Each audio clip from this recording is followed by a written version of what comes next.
ಅದನ್ನ ಆ ಅಧಿಕಾರವನ್ನ ಅಧ್ಯಕ್ಷಗಿರಿ ಅಧಿಕಾರವನ್ನ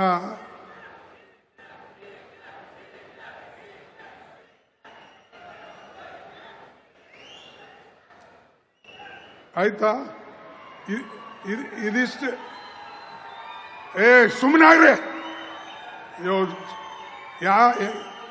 ಇಲ್ಲೇ ಇದಿಷ್ಟು ಹಿಂಗೆ ಕೂಗಿದ್ರೆ ಇಡೀ ದೇಶ ನಿಮ್ಮ ಕೈಯಾಗ ಬಂದಂಗೆ ಆಗ್ತದ. Useless fellows.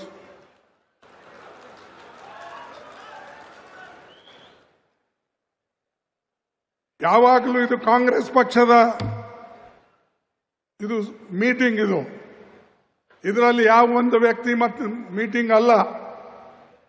ಎಲ್ಲರೂ ಸೇರಿ ಪಕ್ಷಕ್ಕೆ ಒಂದುಗೂಡಿಸ್ತಕ್ಕಂಥ ಫಂಕ್ಷನ್ಸ್ ಇದು. ಯಾರೇ ಒಬ್ರು ಒಂದು ಹೇಳೋದು, ಇನ್ನೊಬ್ರು ಒಂದು ಕೂಗೋದು, ಬಾಕಿ ಅವ್ರು ಅದಕ್ಕೆ ಬಂದಾರ? ಕಸ ಗೂಡ್ಸಕ್ ಬಂದಾರ?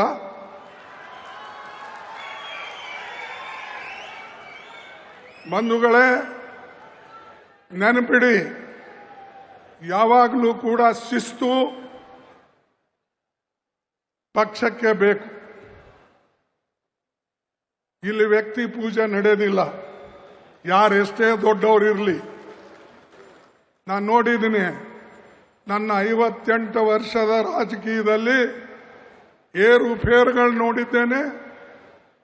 ಮತ್ತು ಅನೇಕ ನಾಯಕರು ಕಾಂಗ್ರೆಸ್ನಿಂದ ಆಗಿದ್ದಾರೆ ಹೊರತಾಗಿ ಅವರ ಕೊಡುಗೆ ಕಾಂಗ್ರೆಸ್ ಕಡಿಮೆ ಇದ್ರೂ ಕೂಡ ಅವರಿಗೆ ಕಾಂಗ್ರೆಸ್ ಹೆಚ್ಚಿನ ಶಕ್ತಿಯನ್ನ ಕೊಟ್ಟಿದೆ. ಅದಕ್ಕಾಗಿ ಸ್ವಲ್ಪ ಶಾಂತವಾಗಿ ನೀವು ಕೇಳಿ.